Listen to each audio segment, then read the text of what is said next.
Bonsoir à tous, voici les principales informations de ce dimanche 23 mai 2021.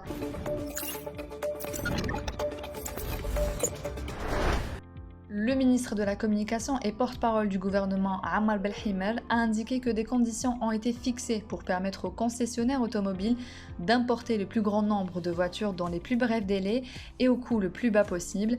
Dans un entretien publié ce dimanche sur le site Sahmedia, Belhimel a précisé que le gouvernement actuel a travaillé à reconsidérer l'ensemble du cadre juridique lié au dossier automobile, qu'il soit lié à l'importation ou le montage, afin de répondre aux besoins des citoyens et d'établir une véritable base industrielle qui dépend de la fabrication réelle et non du montage automobile. Concernant le blocage qu'a connu le secteur de l'automobile, le porte-parole du gouvernement a expliqué que cela était dû au monopole de certains hommes d'affaires sur ce dossier.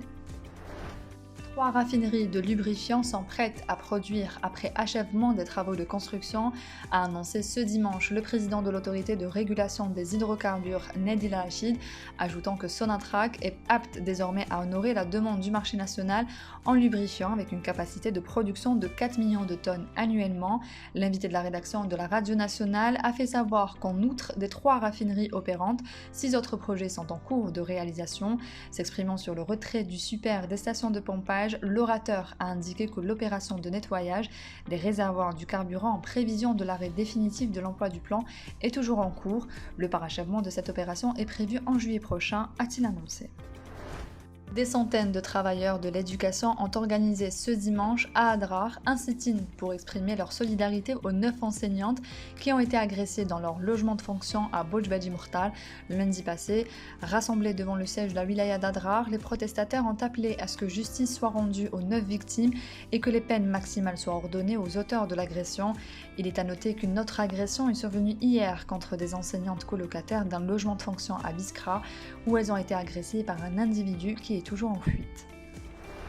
Des pluies orageuses affecteront dès ce soir jusqu'à l'aube de demain lundi plusieurs régions de l'ouest du pays, a annoncé l'Office national de la météorologie. Les wilayas concernées sont Mascara, Chlef, Tlemcen, Mostaganem, Sidi Bel Abbès et Oran.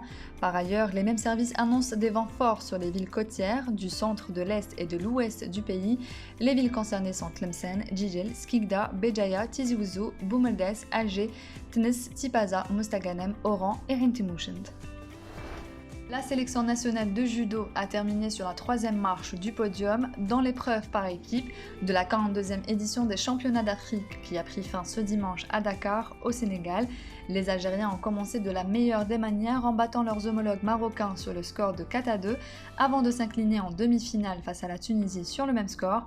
Par la suite, les camarades de Mali Moussa ont rectifié le tir lors du match de classement en dominant le Cameroun 4-1. À titre de rappel, l'Algérie a terminé également à la 3e place lors des épreuves individuelles, bouclées hier samedi avec un total de 12 médailles. La première place est revenue à la Tunisie, tandis que le Maroc a pris la 2e place. C'est la fin de ce journal, merci de l'avoir suivi. On se retrouve demain à la même heure sur notre page Facebook.